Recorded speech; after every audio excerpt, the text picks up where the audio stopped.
নমস্কার সবাইকে, ওয়ান্ডার মহুয়ার নতুন আরেকটি ভিডিওতে সকলকে স্বাগত জানাই। আজকে মঙ্গলবার আর এখন বাজে সকালই 7:45।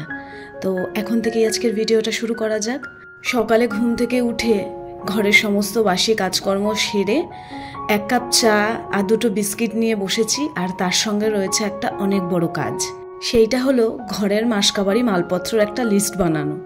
এই শিফটিংয়ের চক্করে 1 মাস মতন মাসকাবারি মালপত্র কিছুই আনা হয়নি। ঘরে যা সমস্ত কিছু ছিল সমস্তটাই খরচ হয়ে গেছে। তাই আজকে ভাবলাম যে না, এইবার আজকে লিখে ফেলি। অজয়ও বলছে মালপত্রগুলো সমস্ত কিছু লিখে ফেলো, আমি এনে দিই, এরপর কখন আবার কাজে ব্যস্ত হয়ে যাব, তখন আবার তোমারই অসুবিধা হয়ে যাবে। তাই এখন ভাবলাম যে না, ওরা দুজনে শুয়ে রয়েছে, তো আমি এখন চটপট করে মালপত্রগুলো লিখে ফেলি। তারপরেই চটপট করে স্নানটা সেরে নিলাম। প্রচণ্ড গরম লাগছিল, তাই ভাবলাম আগে স্নানটা সেরে নিই, তারপরে আবার বাদবাকি কাজকর্ম করব। যদিও এই গরমে সকাল থেকে রাতের মধ্যে যে কতবার গায়ে জল ঢালা হচ্ছে তার তো কোনো হিসাবই নেই। এই এখন স্নান করলাম, আবার রান্নাবান্না সেরে গা ধোবো, আবার বিকেলবেলা তো আছেই, এগুলো লেগেই রয়েছে। আর তার মধ্যে তো গলা ব্যথা, ঠান্ডা লাগায়, এগুলোও আছে। তো চলুন, কয়েকটা জামা কাপড় রয়েছে সেগুলো মেলে দিই। এর আগের ভিডিওতেও বলেছিলাম এখনও যেহেতু দড়ি টানানো সেরকম কিছু ছাদে ব্যবস্থা করা হয়নি, তো সেই জন্য না এখন রোজই ওই 3-4টে মতন জামা কাপড় এই ব্যালকনিতেই মেলে দিচ্ছি। ইচ্ছা করে না জানেন তো, যেহেতু রাস্তার ধারেই ব্যালকনি, তো কিন্তু বলতে পারেন অনেকটা নিরুপায় হয়েই মেলি, নইলে জামা কাপড়গুলো শুকনো করবেই বা কীভাবে। তবে হ্যাঁ, ওই আধা ঘন্টা 1.25 ঘন্টার মধ্যে সমস্ত জামা কাপড় শুকনো হয়ে যায়। হাওয়াটা কতটা সেটা তো আপনারা দেখতেই পাচ্ছেন। আমার প্রত্যেকটা ঘরের জানালা দিয়ে কিন্তু খুব সুন্দর হাওয়া আসে। আর এখানে কয়েকটা গাছ রাখা হয়েছে, গতকাল বৃষ্টি হয়েছিল বলে এখন আর জল দিলাম না। ব্যালকনির যে এই গ্রিলগুলো, এখানেও টব রাখার জায়গা করা হবে, প্রচুর গাছ আনা হবে, সব কিছু আপনাদের সঙ্গে শেয়ার করব। তার আগে ব্রেকফাস্টটা করে নিই। ডোডোর খাওয়া হয়ে গেছে, অজয়েরও খাওয়া হয়ে গেছে। আজকে আমি একটু অন্যরকম ব্রেকফাস্ট করব, বলতে পারেন এই সিজনে এই প্রথমবার খাচ্ছি। সত্যি কথা বলতে আজকে যে সবজিটা বানিয়েছি ব্রেকফাস্টে, ওটা আমার অপছন্দের তালিকায়, তাই ভাবলাম এইভাবে খাই। ওই আম দিয়ে, দুধ দিয়ে, রুটি দিয়ে, আর দাঁড়ান একটু কলা নিয়ে আসি। কলাটা না দিলে এই টিফিনটা একদমই অসম্পূর্ণ থেকে যাবে। এইভাবে রুটি খেতে না আমার ভীষণ ভালো লাগে।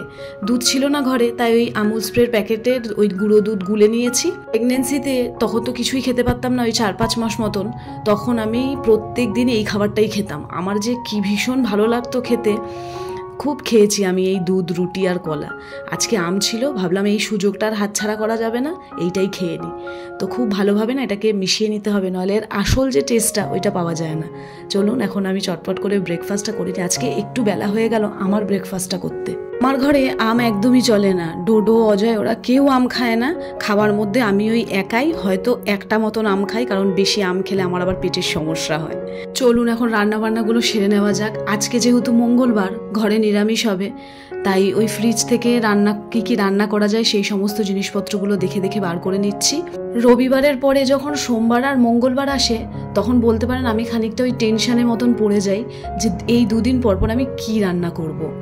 শনিবারটা অতটা অসুবিধা হয় না, কারণ মাঝখানে অনেকটা দিন থাকে, কিন্তু পরপর যেহেতু সোম আর মঙ্গল 2 দিনই নিরামিষ, তাই আমাকে অনেকটা ভেবেচিন্তেই রান্না করতে হয়। তো সমস্ত কিছু বার করে নিয়েছি।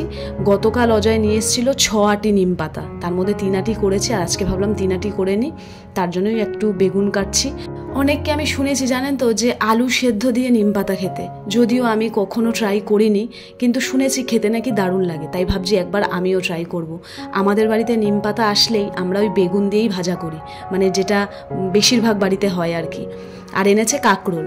কাঁকরোলটা আমার ডোডোর ভীষণ পছন্দের একটা খাবারও, ভীষণ ভালোবাসে কাঁকরোল খেতে, তাই কাঁকরোল ভাজবো। আর গতকাল মা পাঠিয়েছিল পটল আলু পোস্ত, খুব সুন্দর হয়েছিল খেতে, মানে আমার এখনও মুখে লেগে আছে। তাই ভাবলাম আমিও রান্না করব পটল আলু পোস্ত। তো চলুন এখন রান্নাবান্নাগুলো চটপট করে বসিয়ে দিই। নতুন ফ্ল্যাটে এসে একটা নতুন সমস্যার সম্মুখীন হয়েছি, সেটা হচ্ছে জিনিস না খুঁজে পাওয়া। মানে আমি আজকে সকাল থেকে, মানে যখন ঠিক করেছি যে আমি পোস্ত রান্না করব, তখন থেকে আমি পোস্ত খুঁজেই পাচ্ছি না। মানে আমার ভাড়া বাড়িতে পোস্ত আনা হয়েছিল, সেটা আমি এখানে রেখেছি কোথায় সেটা খুঁজে পাচ্ছি না। যদিও এখানে আসার 1 সপ্তাহ আগে থেকেই তো সমস্ত জিনিস গোছানো হচ্ছিল, তাই শুধু পোস্ত না, এরকম অনেক জিনিস আমি খুঁজে পাচ্ছি না। আমি জানি ঘরেই আছে, রান্নাঘরেই আছে বা অন্য কোথাও আছে, কিন্তু আমি খুঁজে পাচ্ছি না।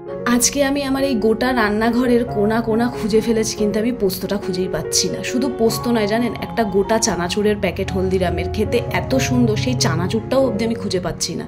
তারপর এরকম মাঝে মধ্যে টুকটাক জিনিস আমি খুঁজে পাচ্ছি না। তো যাই হোক, অজয় এসে বললো যে আর খুঁজে লাভ নেই, যেটা এনেছি আজকে তুমি সেখান থেকে রান্না করো। কিন্তু তবু অনেকটাই পোস্ত ছিল, পোস্তর যা দাম আপনারা তো জানেনই। তো আমার মানে এত নিজের ওপর রাগ হচ্ছিল যে আমি কোথায় রেখেছি আমি খুঁজেই পাচ্ছি না। এরকম টুকটাক না জিনিস কোথায় রেখেছি আমি খুঁজে পাচ্ছি না। যদিও তার জন্য আমি একটা সলিউশন বার করেছি, আমার মাসকাবারি মালগুলো সমস্ত কিছু আসুক, সেগুলো যখন আমি রিস্টক করব তখন আমি অবশ্যই আপনাদের সঙ্গে ভিডিওটা শেয়ার করব, যাতে আপনারাও যারা আমার মতো নতুন জায়গায় শিফট হচ্ছেন বা হবেন তাদের অনেকটা হেল্পফুল হবে এই ভিডিওটা। ঠিক আছে, চলুন, আমি তো খুঁজে পেলাম না, তাই যেটা এনেছে এখন সেটা দিয়েই কাজ চালাবো। নিজে হাতে কোনো জিনিস রেখে সেই জিনিসটা যখন খুঁজে পাওয়া যায় না, তখন নিজেকে প্রচণ্ড অসহায় লাগে। যাই হোক, এখন তো খুঁজে পেলাম না, পরে ঠান্ডা মাথায় আবার খুঁজবো। তো এই ঘরে না একটু বেলা হলেই জানলা দিয়ে রোদ চলে আসে, তাই জানলাগুলো বন্ধ করে পর্দাগুলোও টেনে দিলাম, নইলে বিছানাটা প্রচণ্ড গরম হয়ে যায়। আর ডোডো তো এই ঘরে পড়ছিল, তাই একটু বিছানাটাও পরিষ্কার করে দিলাম। মানে অগোছালো থাকলে আমার একটু আসলে কেমন লাগে আর কি। এইদিকে পোস্তর আলুটা বসিয়ে রেখে গেছিলাম, এটাকে নুন হলুদ দিয়ে এখন একটু ভালো করে ভাজা করব। আর অজয় যেহেতু এসে গেছে ঘরে তাড়াতাড়ি, তাই বললাম কি তুমি লেবুর রসগুলো একটু করে ফেলো, নইলে আর খাওয়াই হবে না, নষ্ট হয়ে যাবে লেবুগুলো। তো দেখলাম বলার সঙ্গে সঙ্গে লেবুগুলো নিয়ে বসে পড়েছে রস করতে, করে ডোডোকে আমাকে সকলকে দিয়েছে, ও লাস্টে খেয়েছে।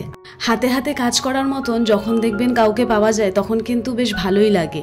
সত্যি কথা বলতে অজয়ের তো ঘরে থাকাই হয় না, কিন্তু ও যখন ঘরে থাকে ওকে যখন যেটা বলি টুকটাক কাজও করে দেয়। আর এখন ডোডো বাড়িতে আছে, ডোডোকেও বলি। আমি বিশেষ করে অজয়ের থেকে ডোডোকেই একটু বেশি কাজ করতে বলি, কারণ আমি মনে করি বাচ্চাদেরকে ছোট থেকে একটু এদিক ওদিক কাজ করালে পরে বড় হয়ে ওদের সেই অভ্যেসটা থেকে যায়। আর এখন যেহেতু ডোডো সামার ভ্যাকেশন চলছে, ওর একটু পড়াশোনারও চাপ আছে, কারণ স্কুল খুললেই ওর ফার্স্ট টার্ম স্টার্ট হবে। তবুও তার ফাঁকে আমি ওকে যতটা পারি ততটা কাজের মধ্যে ব্যস্ত রাখার চেষ্টা করি। আর একটা কি মজার জিনিস জানেন তো, এখানে আসার পর থেকে ডোডোর দেখছি রান্না করার প্রতি অনেকটাই আগ্রহ বেড়েছে। আমি যখনই রান্নাঘরে আসছি তখনই দেখি ও আমার পেছন পেছন চলে আসছে, আর একটা কথাই এখন কন্টিনিউ বলে চলেছে, একটু আমাকে প্লিজ রান্না শিখিয়ে দাও। এই জিনিসটা আমি এখন ওর মধ্যে লক্ষ্য করছি। তবু রান্না তো এখন মানে ওইভাবে শেখানো যায় না, টুকিটাকি যেটা বলছি সেটা করে দিচ্ছি। তাহলে আর কি, চলুন এবার খাওয়া দাওয়াটা সেরে নেওয়া যাক। ওদের দুজনের খাওয়া হয়ে গেছে, আর আজকে রান্নায় ছিল নিম পাতা ভাজা, কাঁকরোল ভাজা আর ওই পটল আলু পোস্ত।